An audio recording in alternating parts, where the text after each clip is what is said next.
Assalamualaikum warahmatullahi wabarakatuh. Di sini kami dari kelompok 8 akan mempresentasikan hasil diskusi kami tentang The Economic Function of Clerical and Managerial Personnel, a Historical Perspective, Chapter 9.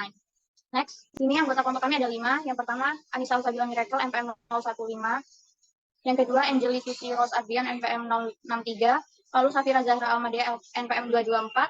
Sheila Puspaningrum, NPM 289. Dan terakhir, Friska Maulifa, NPM 299. Next.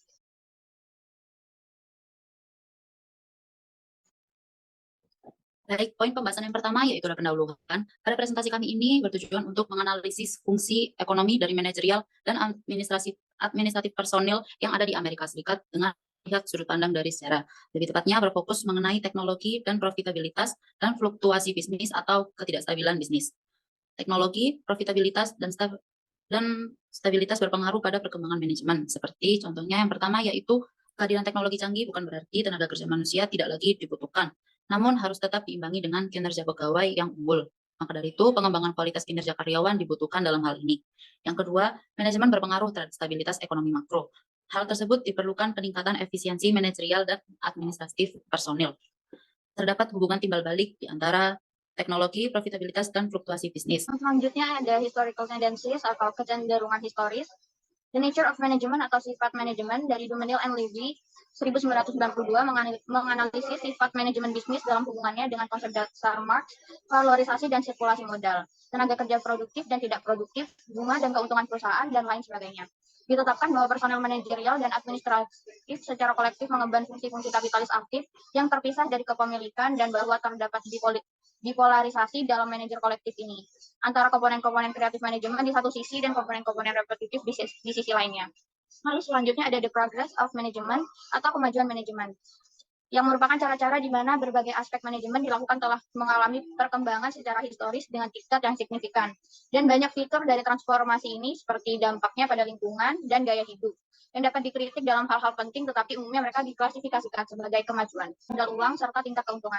Dalam bagian ini, kita menggunakan perbedaan Marx antara modal produktif, modal komoditas, dan modal uang. Pada suatu waktu tertentu, semua fraksi modal ada dalam salah satu dari 3 bentuk ini dengan menjumlahkan semua fraksi ini. 3 stok yang sesuai dengan dasarnya adalah sisi aset dari neraca. Yang terakhir ada productive capital, technology change, yaitu modal produktif perubahan teknologi. Kemajuan manajemen dalam hal kemajuan teknis dapat diungkapkan dalam hal penghematan yang diperoleh dalam konsumsi produktif atau pemeliharaan berbagai input. Sejauh menyangkut tenaga kerja, catatan sistem, dan periode keseluruhan yang dipertimbangkan tidak ambigu. Penghematan yang berkelanjutan pada input ini telah dicapai. Mengenai modal tetapnya, masalah lebih kompleks. Selama tahap pertama dan ketiga, kemajuan modal tetap dalam hubungannya dengan output income. Next.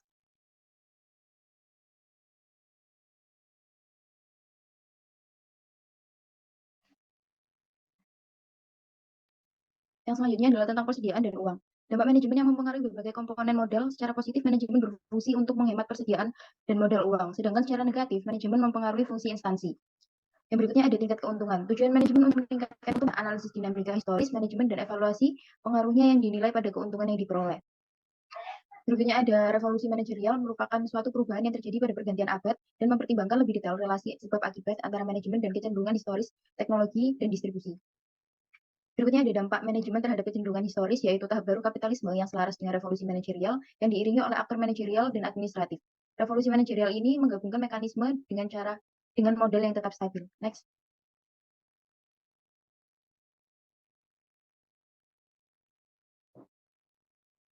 Dan yang terakhir ada dampak kecenderungan historis terhadap manajemen. Reformasi manajemen berpengaruh positif pada tingkat keuntungan. Tingkat keuntungan merupakan indikator penting antara aktor manajerial dan administratif. Tautan pertama dalam proses ini terjadi ketika meningkatnya aktor manajerial dan administratif disertai teknologi, persediaan, mekanisme, moneter, dan profitabilitas. Keberhasilan yang hendak diraih meliputi manifestasi kemajuan kekuatan produktif. Akan tetapi, perubahan ini belum mampu menutup penurunan keuntungan. Hal ini merupakan arti dari teori Marx tentang kecenderungan penurunan tingkat keuntungan. Makroekonomi dalam stabilitas. Bagian ini akan menjelaskan secara khusus hubungan antara makroekonomi dalam stabilitas dan munculnya personal manajerial dan klerikal. Bagian 2.1 secara singkat akan memperkenalkan kerangka kerja dalam analisis stabilitas, di mana manajemen memainkan peran secara sentral. Bagian 3.2 memperkenalkan dalam tesis bahwa kemajuan manajemen menciptakan kecenderungan untuk meningkatkan ketidakstabilan. Kecenderungan ini harus terus-menerus diperiksa oleh peningkatan simultan dalam kontrol ekonomi makro di pusat sistem yang membutuhkan keterlibatan kategori karyawan lain di dalamnya, khususnya dalam lembaga pemerintah. Sehingga bagian ini akan menimbulkan masalah kontroversial dari hasil aktual dari faktor yang bertentangan.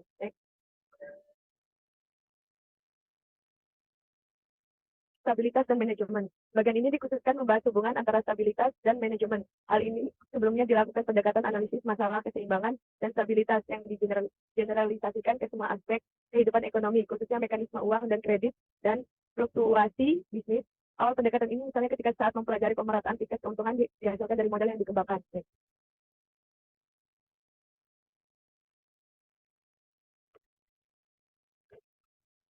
Kerangka kerja dalam analisis stability. Banyak ekonom membayar lip service untuk mengatasi masalah stabilitas, tetapi dengan beberapa pengecualian sehingga tidak diklaim relevansi faktual mengenai pekerjaan beliau yang membahas mengenai analisis stabilitas. Sehingga dalam mempelajari hal ini dimulai dari mempertimbangkan kerangka kerja di mana keseimbangan harus terjadi, lalu dalam menentukan gaya sentripetal yang mendominasi harus mempertimbangkan keputusan menghasilkan fenomena dalam jangka pendek. Jadi secara umumnya adalah perusahaan memodifikasi tingkat pemanfaatan kapasitas mereka.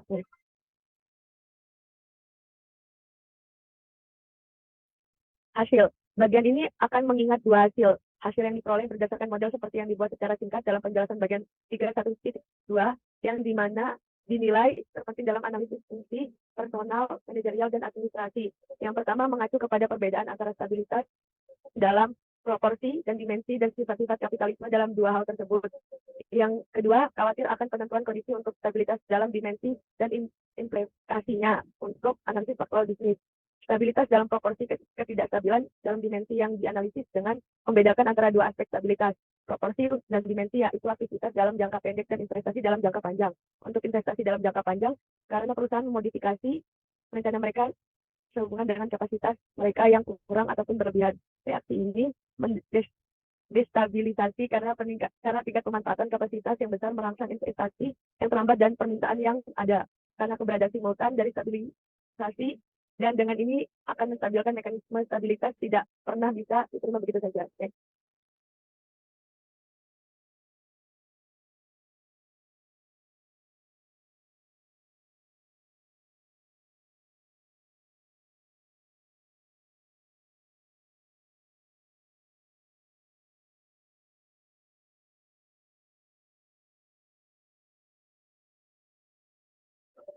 Ketidakseimbangan mikroekonomi. Ini mengacu pada reaksi personal, manajerial, dan klerikal dalam konteks hierarki institusional yang diberikan dari manajemen perusahaan.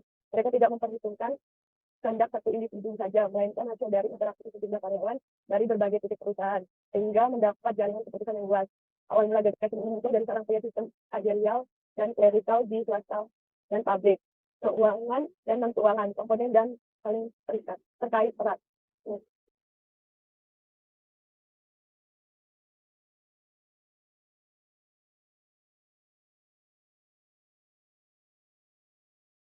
Yang selanjutnya ada tendential instability and the progress of control.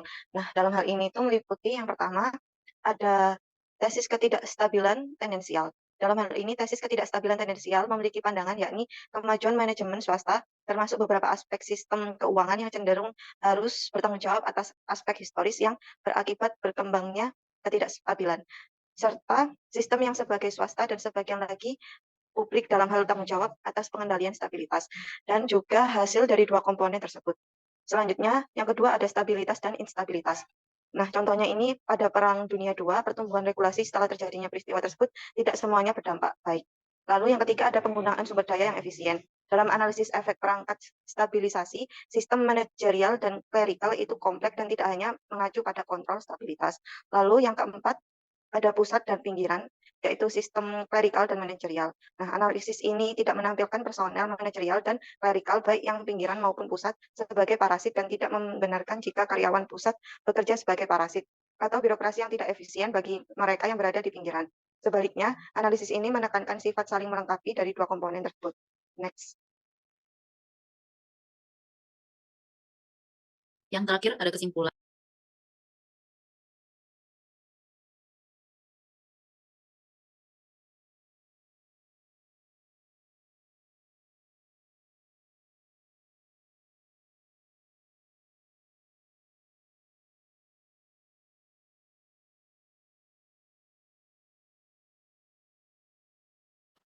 dan munculnya sistem manajerial dan administratif yang berkaitan dengan teknologi dan distributif sebagai hal utama. Namun, secara merupakan sesuatu yang kompleks. Sebaliknya, dorongan mereka adalah kegagalan sebuah sistem yang mana berulang kali dimanifestasikan dalam serangkaian krisis ke dalam arti sempit dan luas seperti resesi.